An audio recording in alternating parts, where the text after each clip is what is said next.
ჩამოვედით როგორც იქნა, მოკლედ ესპანეთში ვართ ახლა, მადრიდში, ესპანეთის დედაქალაქში, ჩამოვედით დაახლოებით 9 საათია და რა თქმა უნდა, დროს არ კარგავდა და რაც კი მოტოთემატიკაში იქნება, მაქსიმალურად ვცდილობთ რომ შევირწყათ და მოვილიოთ მოკლედ აქაურ ქალაქში. პირველი რაც შეგხვდა აქაურ ლოკაციაზე იყო MotoJokeri, ესეთი შოურუმი არის, მულტიბრენდული, რომელიც არის ძირითადად Yamaha-ით დატვირთული, თუმცა სხვა ბრენდის მოტოციკლებიც ყავდათ. მოვაკითხეთ ეგრევე და გამოვიყვანეთ მოტოციკლი იდეაში რენტი გვინდოდა, ქირაობა გვინდოდა მოტოციკლის ერთი დღით. ქალაქში რო გვიარა ორი მოტოციკლით, თუმცა როგორც კი შევედით, აუხსენი რა გვინდოდა, რისთვის ვაკეთებდით და გადასაღებად რო გვჭირდებოდა რომელიმე მოდელი. ვკითხეს რომელი მოდელი მაინტერესებდა ყველაზე მეტად, რა თქმა უნდა 09 ავირჩიე, იქაური მოდელებიდან R სერიები არ ყავდათ, ყავდათ მხოლოდ adventure-ები და street-ები. ავირჩიე MT-09 2025 წლის და მოკლედ ეს მოტოციკლი არ მოგვაქირავეს.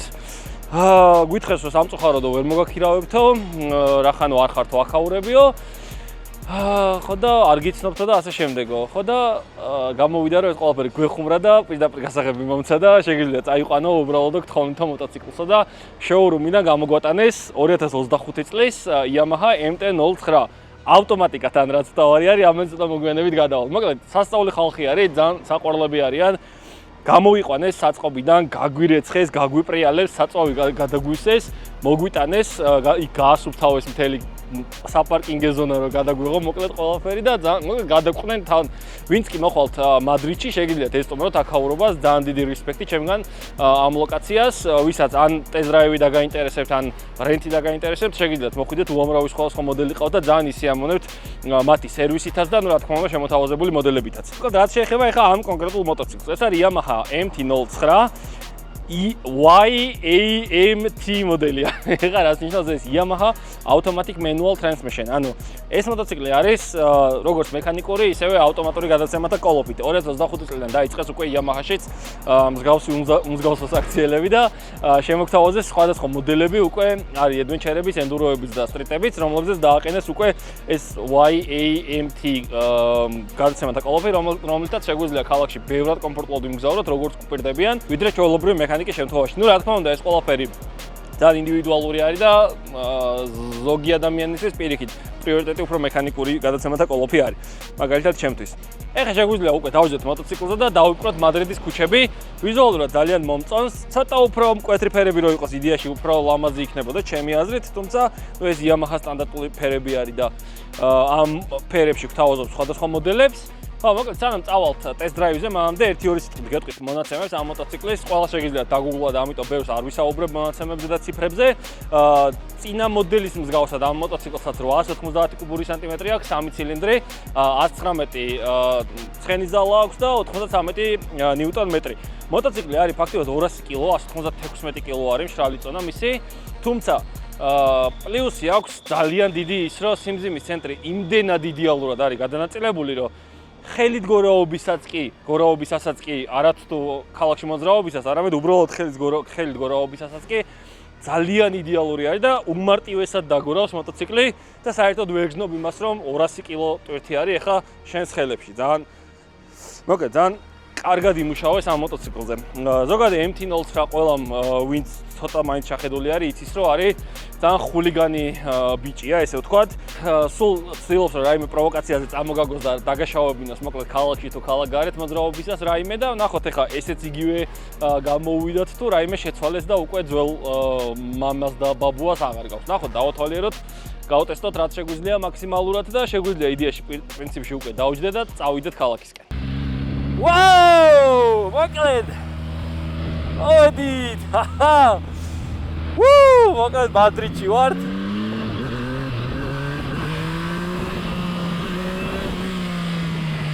ჯერ ვერაფერი ვერ გავუგებ მოტოციკლს.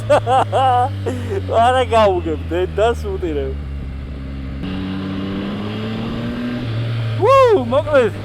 ძალიან უცნაურად გზნობ ბიჭო თავს, ძალიან რაღაცნაირად ვარ. იმენა ქალიშვილი გოგო მგონია ჩემი თავი, ეხა აი ამას როუზი ვარ და აქ რო რაღაცებს ვერ ვაკეთებ, ბიჭო ძალიან ზეგიჟია.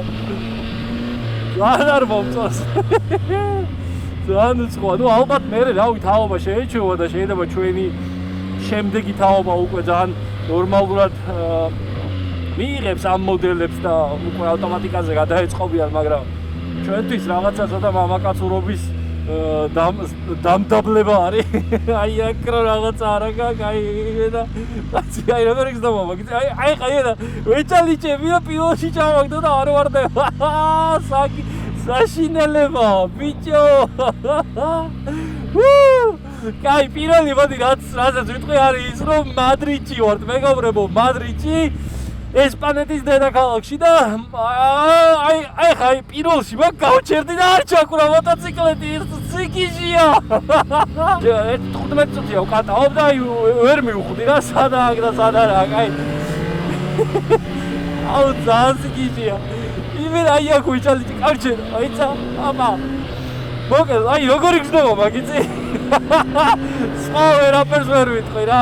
ნამდვილ მოტოციკლზე რო ხარ შეჩოვლი და უცებ აი ტრანსგენდერი ტიპი მგონია რა ეხა რა კაცი რო ვიყავი და მე რო უცებ ოპერაცია გავიკეთე შაროსო ჩავიხდი და აი აქ რო არაფერი არ მხდება ბიჭო სად არის ეს სად არის წეპლენია აი აქ მინდა რომ რაღაცას ხელი მოვკიდო სიგიჟია ბიჭო ძალიან ცუდი ხდება ძალიან ხილაკებით გადართვის დედავატირე ბიჭო რა არის სად არის ტესტოსტერონი ბიჭო ძალიან უცხოა ეს ყველაფერი აი ძალიან და აი ვერ ვხვდები როგორ შეიძლება ამას გავუგო რა არ ვიცი იმედია რომ ეს მოვირგებ არა ჯერჯერობით ძალიან უცხოდ უგზნობ თავს ალბათ ამ ყველაფერს ისიც შვება რომ M10-ზე ვარ და არა რაღაცა სხვა მაგალითად Honda-ზე ან რამე სხვაზე ისეთ მოდელზე რომელზეც ჯერ არ მჯდარ ვარ ანუ M10 უამრავი მიტარებია და უამრავი ჯერ მქონია შეხება და მაგის მერე ანუ ისევ ვაიბებს ის ვაიბები მახსოვს რა M10 და რაც წამოვიდა და უცებ მაგ ვაიბების გარეშე რო ვარ და აი აქ რო არაფერი არ ხდება აი ჩვეულებრივი იმპოტენტი მგონია თავი ამან 0-ს მთელი მუყამი და ეფექტი რაც იყო რომ აი ტესტოსტერონი ვიზა დაწובה რო ამბები იმენა სუგაკს გაიმპოტენტეს ყველანი შეიძლება ესე იამაჰა სულ რაღაცებს აკეთები იამაჰა რაღაცა აი ჩემი გადმოსახედიდან რაღაცა ახალი მოდელი რო შექმნან რომელსაც YAMT სისტემა ეყენება ანუ ნახევარ ავტომატიკა იქნება მაგ შემთხვევაში კიდე ის ხალხი ვინც იყიდეს ნუ გადაეწყობა მოერგება და მიხვდება რომ ეგეთია რა ის ახალი მოდელი მაგრამ როცა აი ძველ მოდელზე აყენებ ამას აი ძალიან სხვანაირია რა აი რაღაცნაირია ეხა Yamaha R6 ან R1 რო ყავდეთ ვინმეს ავტომატიკა მოგეწონება ართ აი ხო საშინელება იქნება ზუსტად იგივე გზნობა მაქვს ეხა რომ აი რაღაცნაირად არ ვიცი რა თქვა არ ვიცი მგონია რომ მომაჭრეს ძირში მომაჭრეს და აღარ მაქვს სად არის ჩემი წეპლენია სად არის აი ხო არ ვიცი რამდენად გამოჩნდება ეხა აა მეოთხე მეხუთე ძალიან ცუდია რა ტორტა სიჩქარეებში არ მინდა გაწურვა მინდა ოხ ჩემი კიდე გადართო აი მოდი ჩავაჭიროთ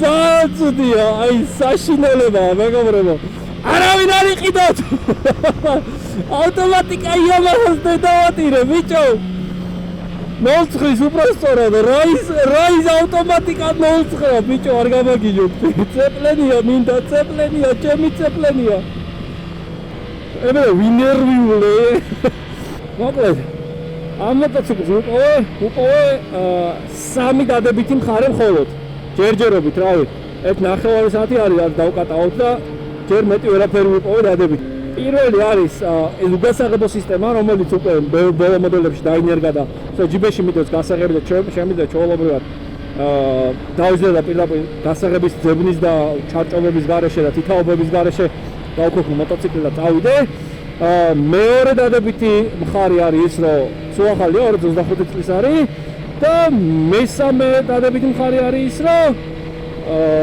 წონას ვერ გზნობ საერთოდ რა მიუხედავად იმისა რომ 200 კილო არის ახლა ეს მოტოციკლი აბსოლუტურად არ ეტყობა 200 კილო. საერთოდ არ ეტყობა 200 კილო და ჩვეულებრივად აი ისევ მართლა თითქოს სკუტერზე ვიჯდე რა. ოღონდ ეს ყველაფერი არ ხდება მაღალ სიჩქარეზე, დაბალ სიჩქარეზე და დაჟე ჩამქრალი როცა არის მოტოციკლი და ხელით ვაგორავებ აქეთ-იქეთ, მაშინაც კი ძალიან დაბალანსებულად გზნობს თავს და იდეალურად დაგვერავს. მოკლედ, წავა ძალიან კარგად აქვს გადანაწილებული Yamaha-ში ბევრი იმუშავეს ეთყობა და ყოჩა რესპექტ ამის გამო. ხო და ეხლა რაც შეეხება ცურს, აი ამის სხვა ეფერს ვერ ვაქნო, ამის გულობიზა რა უნდა გიკდათ ბიჭო, რა არის ეს ბიჭო? საშინელება არავის არ გურჩევ, MT სერია იყიდოს ავტომატიკა, აი არ ვიცი რავი, აი კუტუ მოჭრელი ხოლმე ბიჭი რო წარმოიდგინეთ იგივე არის ზუსტად, აი უკუტუო ბიჭი არის ჩვეულებრივად რა, თელი ეს ტესტოსტერონი რაც გვაწვება და რაც გვინდა რომ ამოვიყენოთ მოტოციკლზე ჯდომისა და მით უმეტეს MT სერიაზე, ბიჭო MT სერია ყოველთვის იყო დაწყების გამოშვების დაწყებიდან 07 იქნება თუ 09 გამოშვების დღიდან MT სერია იყო აი სიხულიგნის და სიფსიხის განსახიერება. ვინც მართავდა MT 09-ს ან MT 07-ს, იყო გიჟი ჯობი, თავზე ხელაღებული ორი თავი ქონდა და წყალა დასაკარგი არ ქონდა არაფერი, ეგეთი გზნობა იყო. ეს რა არის ბიჭო, ეს რა ქალიშვილობა გააკეთეთ და იკადრეთ ბიჭო. ეს რა არის, ეს როგორ იკადრეთ Yamaha-ში, მიუხედავად იმისა, რომ Kawasaki-ს ვარ და რა თქმა უნდა Z სერიები ძალიან მომწონს და ბევრი მყოლია Z სერია, MT მაინც უფრო ხულიგანი ტიპია და მაინც მირჩევნია რა გასართობად MT-ს უფრო გამოვიყენებდი და ვიყიდიდი ისევ თავიდან road street ყიდულობდა ვიდრე Z სერიას. მაგრამ აი ამ შემთხვევაში აი ამ მოდელს ვერავის ვერ ვურჩევ აბსოლუტურად. აი ძალიან ცუდი გზნობა მაქვს. აი მართლა მგონია რომ რაღაცა მაკლია რა. აი მარცხენა ხელი და ფეხი რომ რაღაცა უფუნქციოდ, მაგრამ აი ეს ყველაფერი აი უფუნქციოდა რა მარტო აი ესე დავდივარ. აი ეს ხელი და ფეხი შემიძლია აი შემოდო. აი ესე ვიჯდები და ტარა. ანუ როგორ შეიძლება რომ მოტოციკლზე ვიჯდე და მარცხენა ფეხი და მარცხენა ხელი არ ვიყენო არ ვიცი რა თქვა. როგორ შეიძლება რა ეს ხდებოდა ეს რომ არ გამოვიყენო მარცხენა ხელფეხი. არ ვიცი რა, აი რავი ძალიან გამიცუდა იმედები ავტომატიკასთან დაკავშირებით. თუმცა ეხა პლუსი რაც შეეხება პლუსი რაც არის ის რომ დატოვეს მაინც წმინდა MT-ში რაღაცა და ეს ვერსია ანუ MT-09 არის როგორც აი ესეთი უზრდელობა, ასევე არის ჩვეულებრივი სტანდარტული ცეპლენიანი, რომელსაც აი მოკიდებ ხო და მოუჭერ ცეპლენიას, ფეხითაც გადართავ ჩვეულებრივად სიჩქარეებს. ხო და ვისაც ნამდვილი MT-ს ხიბლი გაქვს და ნამდვილად მოგწონთ MT სერიები და აი ეს წარსული რომელიც შემოგთავაზა MT-მ და აი სიგიჟე სიფსიხე და თავზე ხელაღებულობა ვისაც მოგწონს MT-ში შეგვიძლია მივიდეთ და ვიყიდოთ ჩვეულებრივი ცეპლენიანი MT სერია.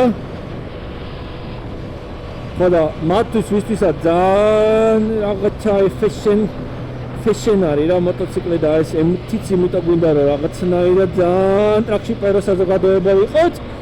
მაშინ შეგვიძლია ეს ცეპლენიანი უზრდელობა ვიყიდოთ და რავი თუ რამის ისე ამონებთ ერთმანეთზე გარკვეულ მე ეხა პირადად აი ამ მოტოციკლებში აი აბსოლუტურად ვერანაირ კაიფს ვერ ვიღებ და ერთი სული მაქვს როდის მივიყვან და დავუბრუნებ შოურუმს რომ მეტჯერ ესეთი უზრდელობა აღარ ჩავიდინო და ავტომატიკა MT აღარ გამოვიყვანო აღარასდროს რა.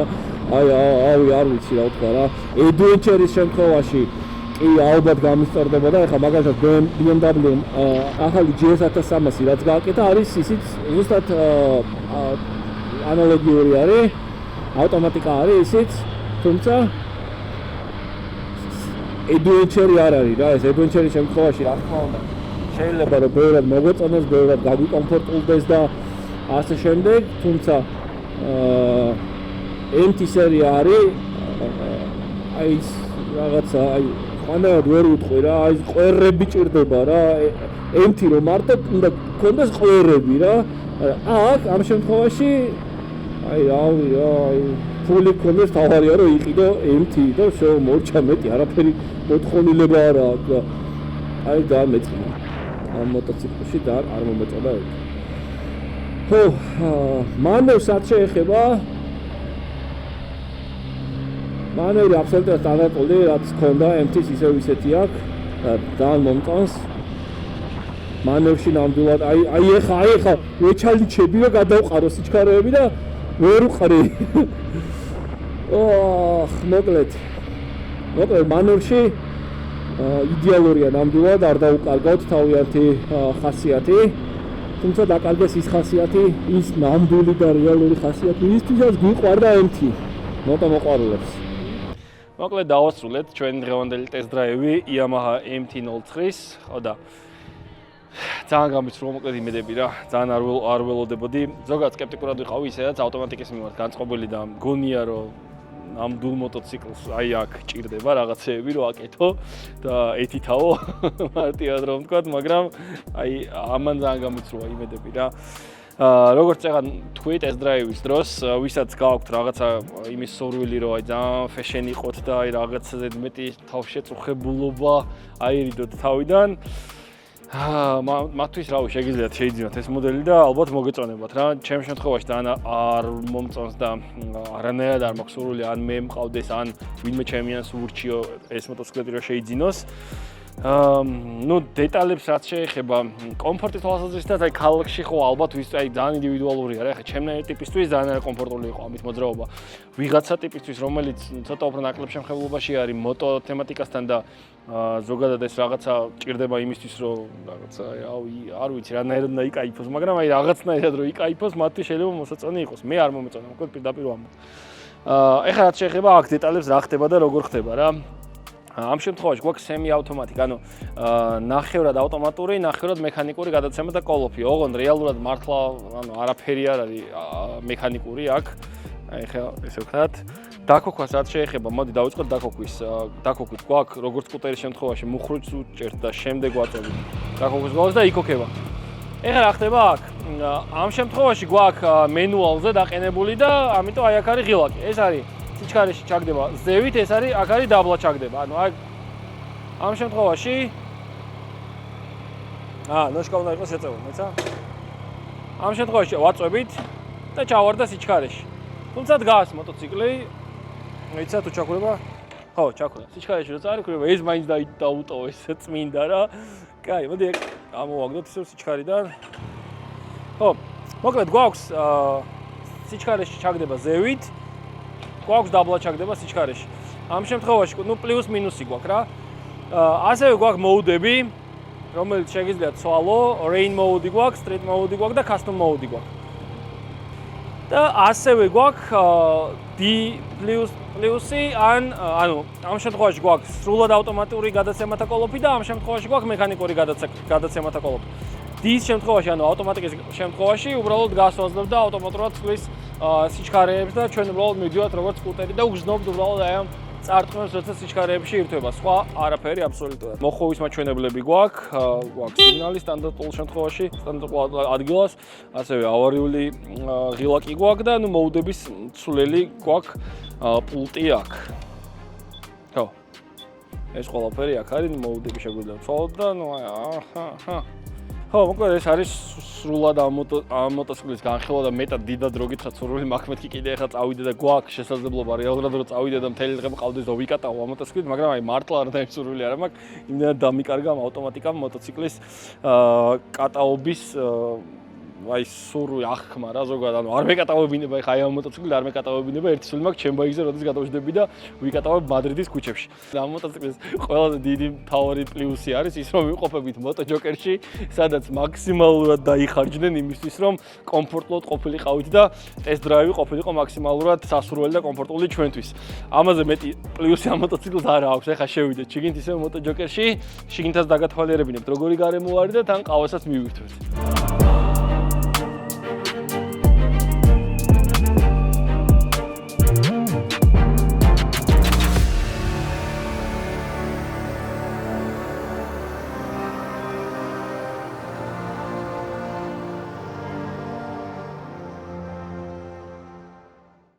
ჩვენი გოგო. მარიამი თავს ისწორებს. იმიტომ რომ 160-ით მატარა აი ამ ჩაფხუტით, ღია ჩაფხუტით, ხალხო. ამაზეა საუბარი. აგერ დგანა, უფრო სწორად მოტოგუცი. ჩოლწე დახრით ხომდე გამოშვებული, ეს არის იესო ქრისტეს დაბადებამდე 335 წლით ადრე შექმნილი, აი ესეთი ტიპია. და ეხლა მოვედით სასწაულ ადგილას.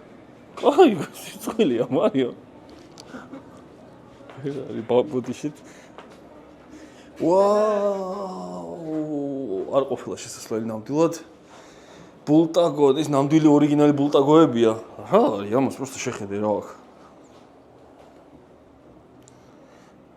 ჩემი სალესი მანქანა აქვს დამაგრებული, კი სალესი ქვა აქვს დამაგრებული მოტოციკლზე.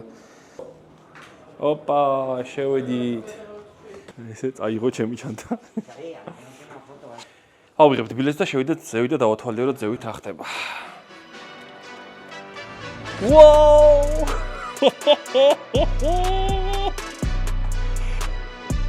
I have no words. It's very amazing. It's very fantastic.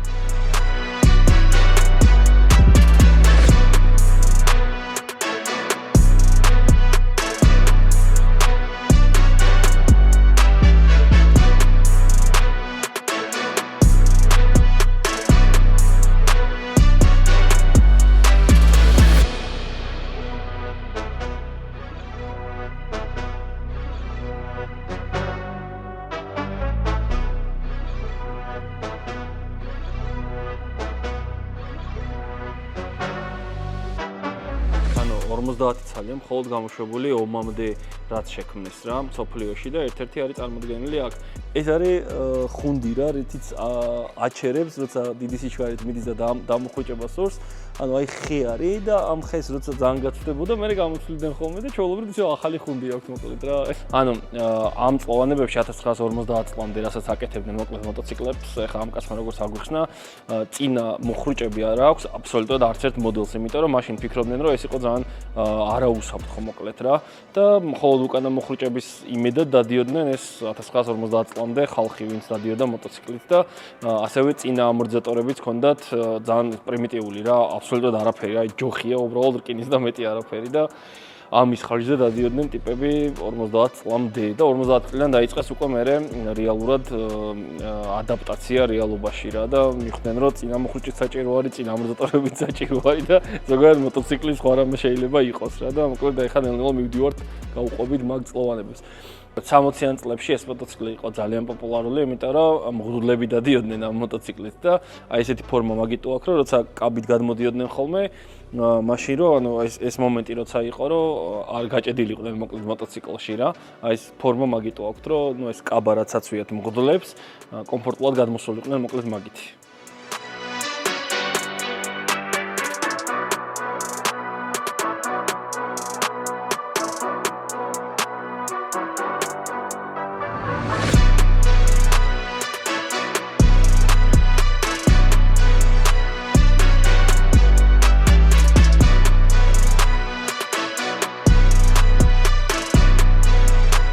ეს არის ლამბრეტა 1954 წელს გამოშვებული, ეს არის ვესპა 1958 წელს გამოშვებული.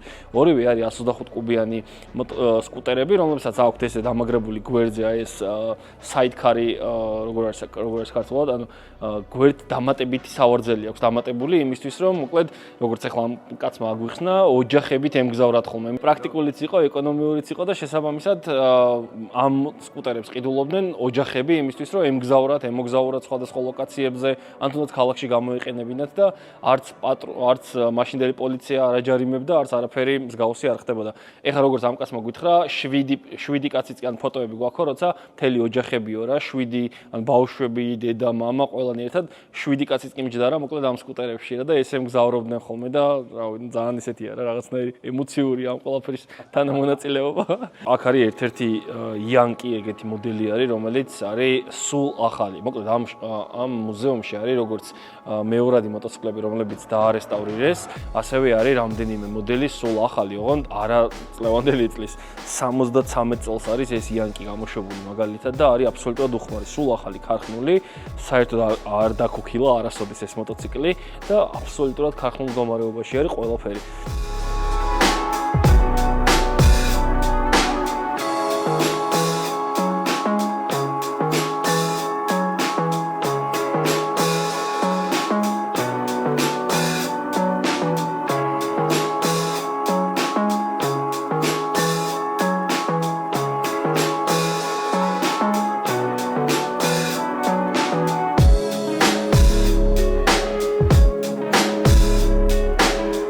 ამ მოტოციკლზე გამოსაბოლქვი სისტემა აყენია სუპერტრაფის ამერიკული ბრენდი არის ეგეთი, რომელსაც აი თავიდან რო იწყება, ცილინდრიდან რო გამოდის ჰაერი, ჰოპ და აი კარი დახურვა. არაფერი არ არის, არ გამოდის.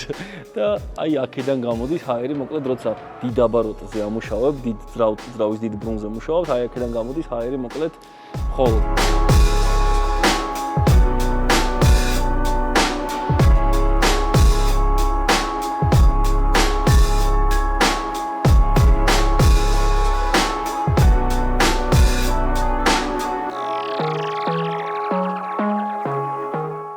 მე ხარ რაღაც თავი მომაქვს და მგონია რომ კაცი ვარ რაღაც სპორტბაიკით 2024 წლიანი სპორტბაიკით რომ რაღაც 10000 კილომეტრი გავიარე და თავი კაცი მგონია და 1978 წელს ამ მაღაზიამ, ამ მოტოციკლის, ამ ბრენდის მაღაზიამ მოძებნა ადამიანი, რომელსაც აჩუქეს ეს მოტოციკლი და ესეთი მარკეტინგული რეკლამა გააკეთეს, რომ მაღაზიიდან სულ ახალი გამოიყვანეს, მისცეს ამ ადამიანს და რამდენი შეგიძლია შებერეო, რომ ნახოთ ჩვენ მოტოციკლს რა შეუძლიაო რა, მარტივად რომ თქვათ და ტიპმა გაიარა ამ მონტესას ბრენდის მოტოციკლით გაიარა 8000 კილომეტრი გაუჩერებლად. ანუ გაუჩერებლად რა, ჩერდებოდა, ისვენებდა და აღამებდა, ათენებდა, მაგრამ რო დაჯდა 8000 კილომეტრი ესპანეთის გარშემო, ეს 8000 კილომეტრი იყო სულ ესპანეთში ნასიარულები რა, 48 სოფელი არის, ეს პროვინცია რა.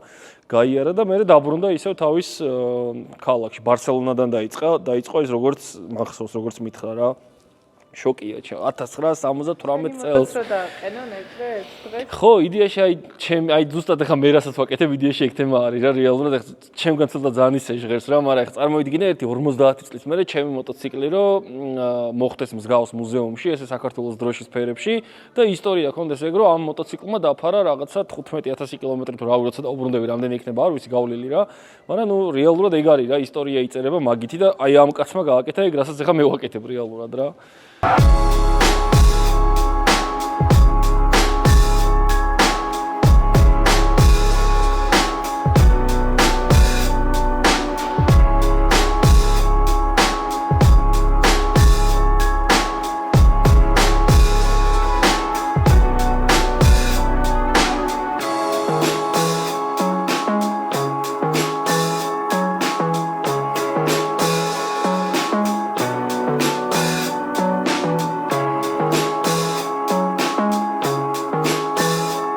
ზამბარა რომელსაც დაუყენეს ეს ფეხის სადგამს მონტესას ეს მოდელი იყო მსოფლიოში პირველი რომელშიც დაინერგა ეს სისტემა რა ზამბარისებრი ფეხის სადგამი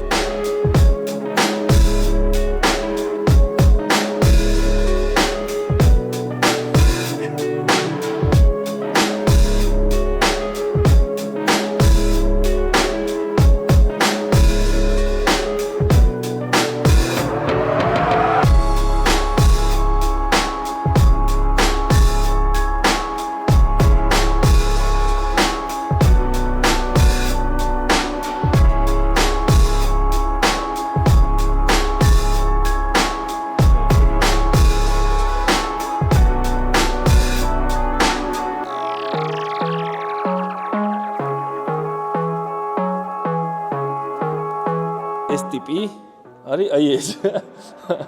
ანუ ეს არ არის ბაუშვი, ეს არის დანი პედროსას კომბინეზონი ორიგინალი, რომელსაც ხმარობდა MotoGP-ზე გამოსვლის დროს. ის იყო მეტრა და 55 დაახლოებით სიმაღლეში და 45 კილო იყო წონა მისი და აი გამოიყურებოდა ესე მისი კომბინეზონი. ეს არის ორიგინალი დანი პედროსას კომბინეზონი რა. ვოუ. Angel Neitos ორიგინალი ჩაფხუტი არის ეს რითიც გამოდიოდა შეჯიბრებებზე და მისი ორიგინალი კომბინეზონი. Просто კომბინეზონი შეხედე, ანუ აი არაფერი არ გააჩნია რა, просто ტყავის ჩასაცმელია უბრალოდ და მეტი არაფერი რა. ეს იყო რითიც გამოდიოდა Neito.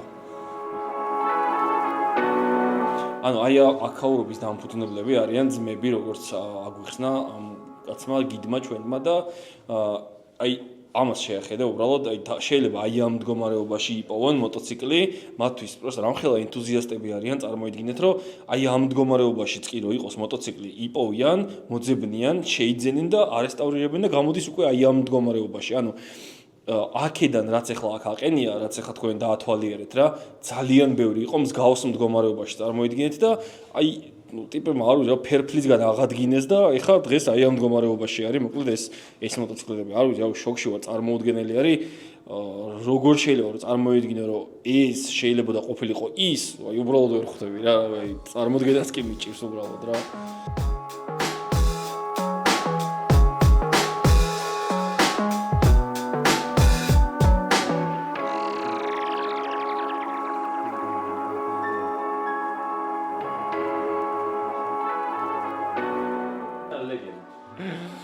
აუ შოქში ვარ ეს კაცი არის ლუის ელმუდო რომელზეც მოგვიყვნენ ახლა რა ისტორიები აქვს ანუ მილიონ კილომეტრზე მეტი აქვს გავლილი მოტოციკლით ყოფილა სხვადასხვა ქვეყნებში აუ შოქში ვარ არ ვიცი აქ მოხვედრა არის არ ვიცი ალბათ 15 ჯერ და 100 ჯერ რო ჩამოვიდე მადრიდში 100 ჯერმე მოვალ ამ ადგილას იმიტომ რომ ეს ლოკაცია არის არ ვიცი სიყვარულით სავსე ლოკაცია არის და არ ვიცი Can I hug you?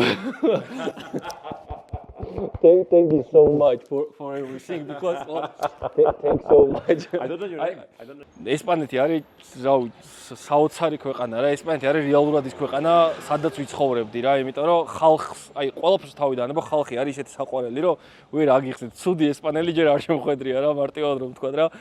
ეს ხალხი არიან ლეგენდები რა, აი უბრალოდ ლეგენდები არიან თავისი ენთუზიაზმით როგორც უყვართ ეს საქმე და თავისი აი არ ვიცი ვაიბი რაც აქვთ გარშემო რო უყურებ და რო აი გრძნობ რა როგორ ევასებათ არ ქვია ამას აი როგორი გასიხორცებული აქვს მთელი ეს მოტოსამყარო და მთელი ეს ისტორია თავიანთ სხეულში სიტყვები არ ყოფს და აი და ბურძგლული ვარ ჩვეულებრივად არ ვიცი რა ვთქვა რა